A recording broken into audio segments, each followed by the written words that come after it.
You might be like, where am I? Well, I popped up to the top floor of King 5 to check out this beautiful view because my very next guest has a very keen view for all things beautiful. Now, you might recognize them from his 8 seasons on Queer Eye, Netflix's show that's been wildly popular.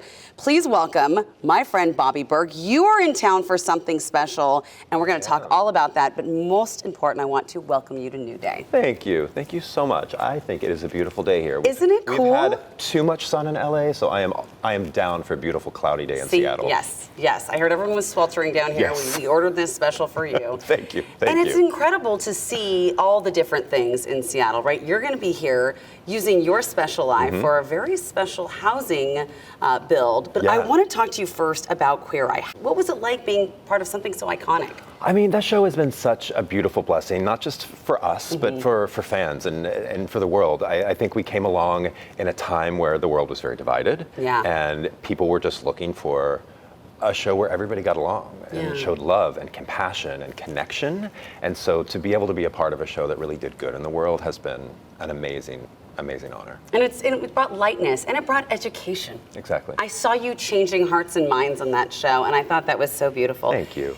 How did you get into interior design? So honestly, I kind of fell into it. I left home at 15, and I worked a lot of retail jobs and restaurant jobs. And when I moved to New York at 21, I ended up getting a retail management job at Restoration Hardware. Oh, no kidding. And I became a design manager. And then after that, long story short, I ended up opening up my own furniture retail company. Oh, wow. And I started realizing I had a lot more fun actually helping the customers design stuff than I did running a retail company. Yeah. And so I started designing customers' homes, and then I launched an interior design division. And then fast forward, 5-6 years, Queer Eye came calling, and the rest is history. And now you're here at King 5. Now I'm here. I don't think that design, I actually can tell you that I do not have an eye for it. There are people who have an eye for design. I don't know. You have an eye for fashion. Okay, someone else dressed me today, though. But seriously, I really feel like there are people who can see it and people who can't. Do you have any, one easy tip for anyone maybe designing a space? To me, I think it's your home should make you happy. Okay. Your home should be filled with things that invigorate you, that you're passionate about, and again, that make you happy. So do what you feel is best. Okay. Obviously there's always some rules here, like scale is an important rule, that things are the right size for the space. But it really, if you love that purple polka dotted credenza from Aunt Gertrude and that makes you happy. Have you been to my house? Design around it. I'm a tchotchke person, so we're gonna have to talk about that off camera. If you love tchotchkes, use tchotchkes. I don't love tchotchkes. Tchotchkes aren't my thing. But if they are your thing, put them in your home. You don't design your house for your friends. You design your house for you. Right. I love that. That's important. That is important. All right, earlier I mentioned this huge build that you are working on here in Seattle. Let's talk about it. Altera and Newcastle. Yes. So it's a new community with TriPoint Homes. So I've been working with TriPoint Homes now almost 10 years. Okay. So way before Queer Eye, we've been partners. I always say we dated for about 8 years before we finally got married. And then the last year and a half, we launched a nationwide project called the BB Edit, where I've designed 10 different collections for your home that you can pre-select. I've done all the work for you, from tile to carpet to wood floors to paint to everything. And here out in Altera, we've designed these 2 beautiful model homes that everybody can come out and see. And they're just stunning. It's a community where we preserved a lot of nature in the community as well, which to me, I'm all about mental health and design, and nothing helps your mental health better than the outdoors. And I know in Seattle, y'all got a lot of that. We do have a lot of that, and also sometimes it's just nice to see it from the inside because it's raining outside. Yes. So we want to look out of our beautiful window and see it.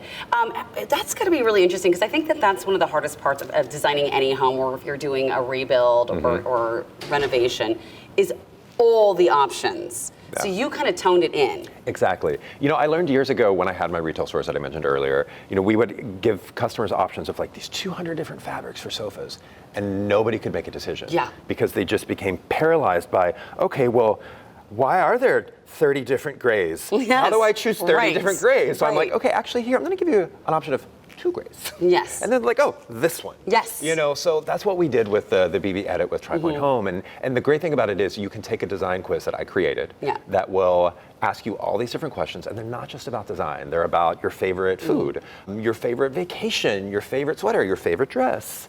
And it will help you kind of hone in what your design aesthetic is. That is because so... a lot of times people can't answer that. If No. you're not into design, I remember the very first episode of Queer Eye, I asked Tom, what's your design aesthetic? And he's like, French industrial.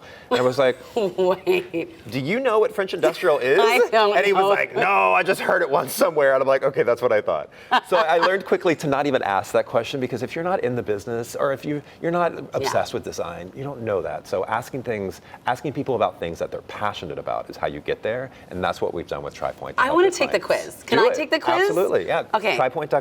Okay, TriPoint.com. I'm taking the quiz. Or TriPointHomes.com. TriPointHomes.com. All right. So as we head into fall, before I let you go, are you any thoughts on design trends right now? You know what? It kind of goes back to doing what makes you happy. Okay. So I'm not a huge fan of trends. Also, trends are kind of a way to date your home. Yes. If you're going with a really popular trend, like we all remember Kelly Green in the late 90s. I was going to say florals. Yes. And you're like, oh, this home was decorated in 1998. And Yes. you just know. Yep. So I say if you do things in your home that just make you happy, that are tasteful, your home is going to transcend time. Right. So focus on what makes you happy and not what me or Joanna or anybody is telling you to do with your home. Do what you want to do. You're right. You said Joanna, that's my grandma's name, and she's always telling me what to do inside my home. Yes, Gum, I'm calling you out. But that's such good advice, as I know by buying a red velvet couch in IKEA in the late 90s, but that's a story for another time. It's coming back. It might be. All right. Well, thank you so much. Thanks It for has been having a me. pleasure talking with you. I can't wait to take the quiz. And thank you for making design so approachable, because you're so friendly and open. Thank you. I appreciate course. that. Thanks for having me. Anytime.